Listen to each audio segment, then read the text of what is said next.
इधर कुछ देर तो गधा बुरी तरह रेंगता रहा, लेकिन फिर न जाने क्या हुआ कि वह शांत हो गया। किसान को उसके शांत होने पर हैरत हुई और उसने कुएं में झांककर देखा। कुएं में जो हो रहा था उसने उसे और भी हैरत में डाल दिया। लोग कुएं में मिट्टी डालते और जब वह मिट्टी गधे पर गिरती तो वह उसे झटककर गिरा देता और जमा मिट्टी के ढेर पर चढ़ जाता। हर बार वह ऐसा ही करता। लोगों का कुएं में मिट्टी डालना जारी रहा और गधे का मिट्टी को झटककर मिट्टी के ढेर पर चढ़ना जारी रहा। कुछ ही देर में कुआं मिट्टी से भर गया और गधा बाहर आ गया। जिंदगी भी विभिन्न समस्याओं के रूप में हम पर मिट्टी फेंकती है। यदि हम उनसे डर गए और हार मानकर बिना कुछ करे बस परेशान होते रहे या रोते रहे तो उस मिट्टी के नीचे ही दफन हो जाएंगे। इसलिए जब जीवन में समस्याएं आए तो उनसे डरे नहीं, सकारात्मक रहकर उनका सामना करें, उनका निराकरण करने का प्रयास करें और जीवन में एक एक कदम आगे बढ़ते जाएं। कोई भी समस्या स्थायी नहीं होती, उनका हिम्मत से सामना करें। एक नगर में एक धनी व्यापारी रहता था। एक दिन व्यापार के सिलसिले में वह यात्रा पर निकला। मार्ग में एक घना वन था जिसे पार कर उसे अपने गंतव्य तक पहुंचना था, लेकिन चलते चलते वह बहुत थक गया था। इसलिए एक वृक्ष के तले वह सुस्ताने के लिए बैठ गया। सुस्ताते हुए उसे प्यास लगने लगी, लेकिन वह पानी लेकर नहीं चला था। वह सोचने लगा, काश मेरे पास थोड़ा पानी होता जिससे मैं अभी अपनी प्यास बुझा पाता। उसके यह सोचते ही एक चमत्कार हुआ और उसके समक्ष पानी से भरा एक घड़ा प्रकट हो गया। पानी से अपनी प्यास बुझाकर वह तृप्त हो गया। कुछ देर बाद उसे भूख लगने लगी, लेकिन उसके पास भोजन नहीं था। वह खुद से बोला, कितना अच्छा होता यदि एक थाल में स्वादिष्ट भोजन मुझे मिल जाता, मेरी भूख मिट जाती। उसके ये बोलते साथ ही पुनः चमत्कार हुआ और विभिन्न व्यंजनों से सजी एक थाल उसके सामने प्रकट हो गई। उसने पेट भरकर भोजन किया, जिसके बाद उसे नींद आने लगी। वह मन ही मन बुदबुदाया, मैं इस पथरीली जमीन पर कैसे सोऊंगा, काश यहाँ एक नरम बिस्तर होता। पलक झपकते ही उसके सामने एक आरामदायक बिस्तर प्रकट हो गया। वह उस बिस्तर पर लेट गया।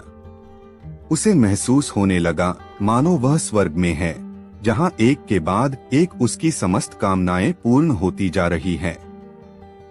वह अनभिज्ञ था कि जिस वृक्ष के नीचे वह लेटा हुआ है वह कोई साधारण वृक्ष नहीं बल्कि एक कल्प वृक्ष है, जिसमें सभी इच्छाओं की पूर्ति करने की शक्ति है।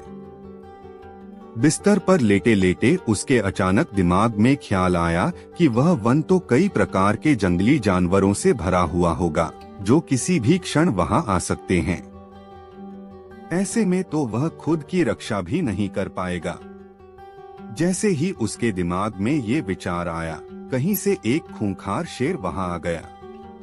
शेर को अपने समक्ष पाकर वह इतना भयभीत हो गया कि वहां से भाग भी नहीं पाया। शेर ने उस पर हमला कर दिया और उसे मारकर खा गया। इस प्रकार एक नकारात्मक विचार ने उसकी जान ले ली। इसलिए कहा जाता है कि मनुष्य अपने विचारों से गतिमान होता है। सकारात्मक विचार सर्वदा सकारात्मक परिणाम की ओर ले जाते हैं। इसलिए हमें हमेशा सकारात्मक सोच रखनी चाहिए। जीवन में सफलता प्राप्ति के लिए सदा सकारात्मक सोच के साथ आगे बढ़ें। एक गांव में एक बूढ़ा आदमी अपने बेटे के साथ रहता था। एक दिन पुलिस उसके घर आई और उसके बेटे पर हथियार चुराने के आरोप में पकड़ कर ले गई। उसे जेल में बंद कर दिया गया कि इस साल मैं खेत में आलू नहीं लगा पाऊंगा। मैं अकेला खेत की खुदाई करने में सक्षम नहीं हूँ। काश तुम यहाँ पर मेरे साथ होते। मैं जानता हूँ कि तुम पूरा खेत खोद देते और मेरी सारी परेशानी खत्म हो जाती। तुम्हारा पिता। कुछ दिनों के बाद बूढ़े आदमी को एक टेलीग्राम मिला जो उसके बेटे ने भेजा था। उसमें लिखा था, पिताजी, खेत की खुदाई मत करना, मैंने सारे हथियार वहां छुपा कर रखे हैं। अगले ही दिन पुलिस की एक टुकड़ी बूढ़े के घर आ गई और हथियार की तलाश में पूरा खेत खोद डाला, लेकिन उन्हें कोई हथियार न मिल सका। बूढ़े आदमी को कुछ समझ नहीं आया कि हुआ क्या। उसने पुलिस के घर आने की घटना का वर्णन करते हुए फिर से अपने बेटे को एक पत्र लिखा। कुछ दिनों बाद बेटे का उत्तर आया, पिताजी, अब आप आलू लगा सकते हैं क्योंकि खेत की खुदाई तो हो चुकी है।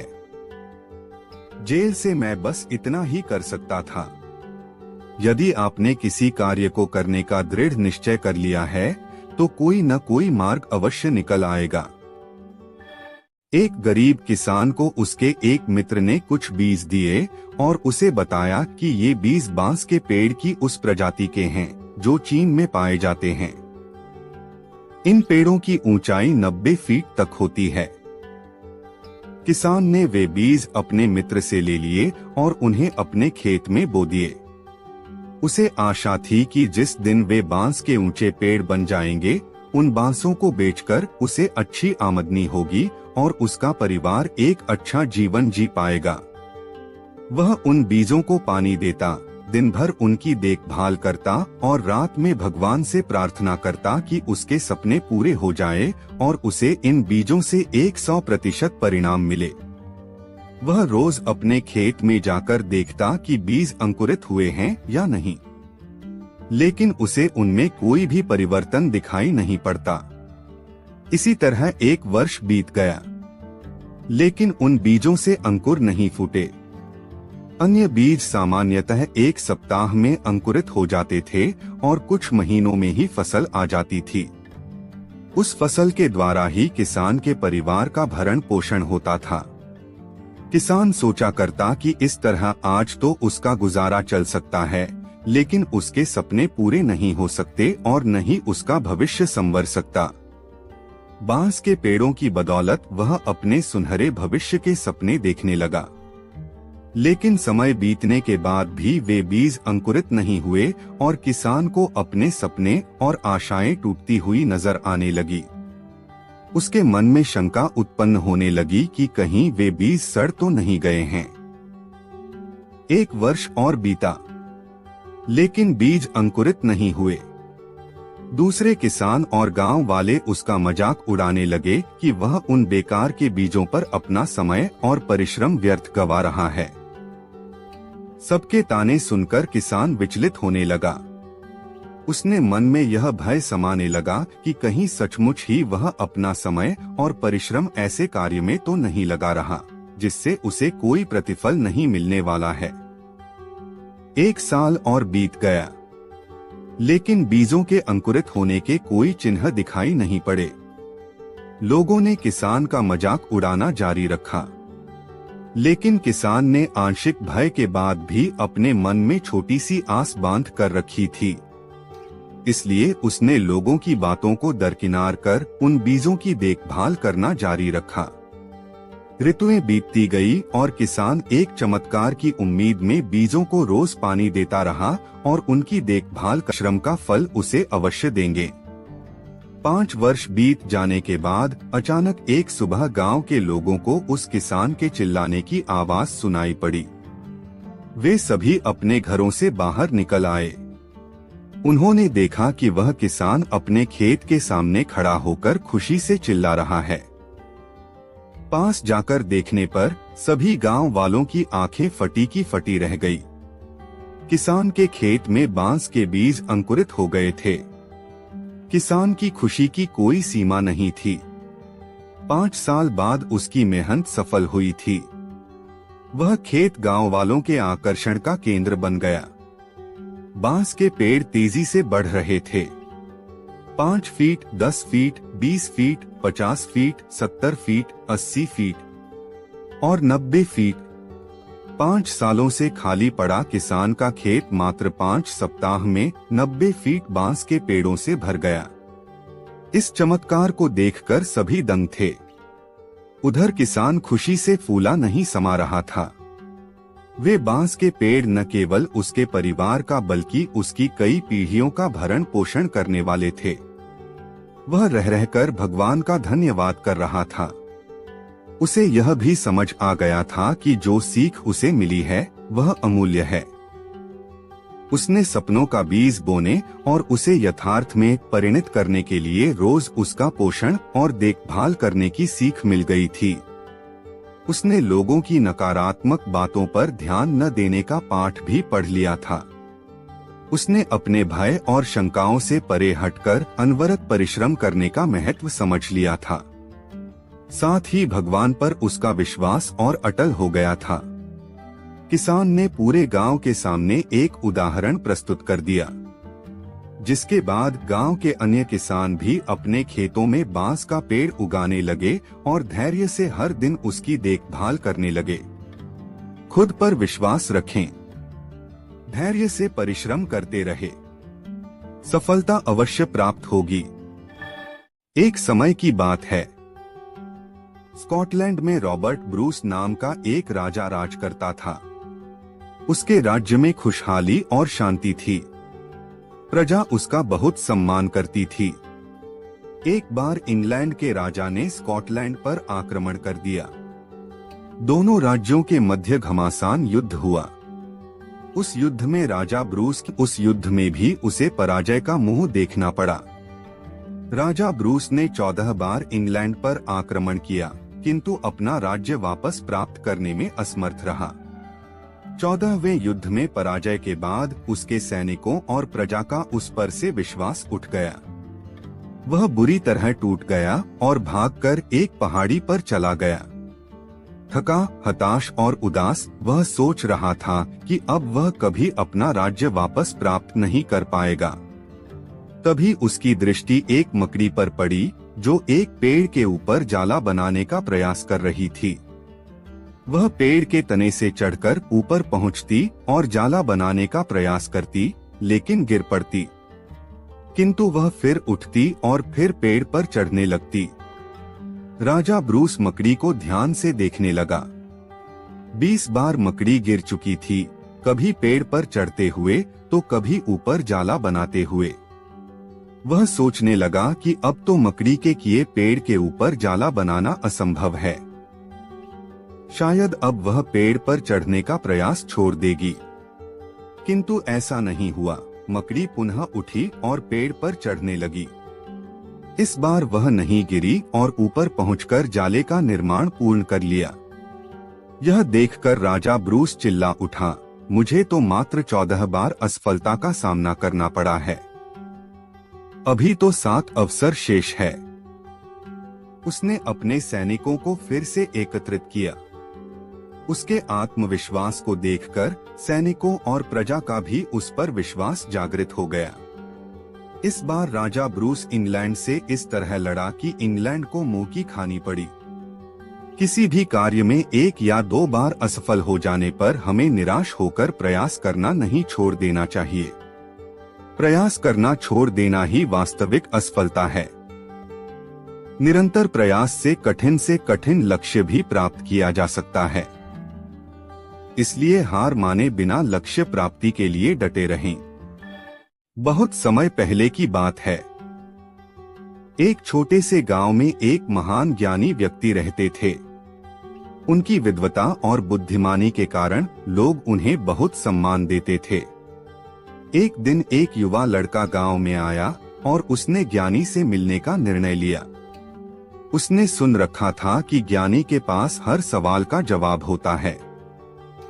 युवा लड़का ज्ञानी के पास गया और कहा, महाशय, मैंने सुना है कि आप बहुत बुद्धिमान हैं और मेरे पास आपसे पूछने के लिए 7 सवाल हैं। क्या आप मेरे सवालों का जवाब देंगे? ज्ञानी ने मुस्कुराते हुए कहा, हाँ, क्यों नहीं, पूछो अपने सवाल। पहला सवाल, सबसे महत्वपूर्ण चीज क्या है जिसे एक व्यक्ति को जीवन में पाना चाहिए? ज्ञानी ने उत्तर दिया, ज्ञान। ज्ञान ही वह प्रकाश है जो अंधकार को दूर करता है। दूसरा सवाल, हमारा सबसे बड़ा दुश्मन कौन है? ज्ञानी बोले, अज्ञान। अज्ञानता ही सभी समस्याओं की जड़ है। तीसरा सवाल, हमारा सबसे अच्छा मित्र कौन है? ज्ञानी ने उत्तर दिया, सच्चाई। सच्चाई हमेशा हमारे साथ होती है और हमें सही रास्ते पर ले जाती है। चौथा सवाल, सबसे महानता किसमें है? ज्ञानी बोले, दया। दया ही वह गुण है जो हमें इंसानियत की ऊंचाई पर ले जाता है। पांचवा सवाल, सबसे बड़ी ताकत क्या है? ज्ञानी ने उत्तर दिया, धैर्य। धैर्य ही वह शक्ति है जो हमें कठिनाइयों का सामना करने और जीतने की क्षमता देता है। छठा सवाल, सबसे बड़ा पाप क्या है? ज्ञानी बोले, अहंकार। अहंकार ही वह बुराई है जो हमें दूसरों से अलग कर देती है और हमारी प्रगति में बाधा डालती है। सातवां सवाल, हमारा असली उद्देश्य क्या है? ज्ञानी ने मुस्कुराते हुए कहा, सेवा। सेवा ही वह मार्ग है जो हमें अपने जीवन के असली उद्देश्य की ओर ले जाता है और हमें सच्ची खुशी देता है। युवा लड़के ने धन्यवाद किया और ज्ञानी की बातों को अपने जीवन में अपनाने का निश्चय किया। इस प्रकार उसने ज्ञान के मार्ग पर चलकर अपनी और अपने गांव की उन्नति की। जीवन में ज्ञान, सच्चाई, धैर्य, दया और सेवा सबसे महत्वपूर्ण हैं और इन्हें अपनाने से हम अपने जीवन को सार्थक बना सकते हैं। एक गांव में सूखा पड़ा था। बारिश न होने के कारण फसलें सूखने लगी थीं। गांव वाले परेशान हो गए। उन्हें लगने लगा कि इस साल पूरी फसल बर्बाद हो जाएगी। एक दिन गांव में एक साधु आया और मस्त होकर नाचने लगा। गांव में जो भी उसे देखता पागल समझता।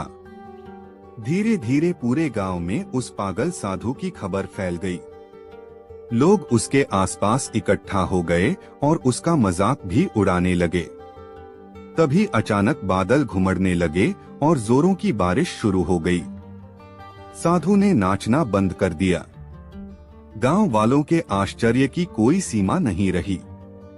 वे हाथ जोड़कर साधु से क्षमा मांगने लगे। उस दिन के बाद से साधु गांव में ही एक कुटिया बनाकर रहने लगा। जब भी सूखा पड़ता वह नाचने लगता और बारिश हो जाती। वह बारिश वाले बाबा के नाम से प्रसिद्ध हो गया। एक बार शहर से कुछ लड़के गांव में घूमने आए। जब उन्होंने एक लड़का नाचते नाचते थक गया और रुक गया। 1 घंटा और बीता पर बारिश नहीं हुई। दूसरा लड़का भी थक कर रुक गया। 2 लड़के नाचते रहे लेकिन बारिश न होते देख वे भी कुछ देर बाद थक कर रुक गए। उसके बाद साधु ने नाचना शुरू किया।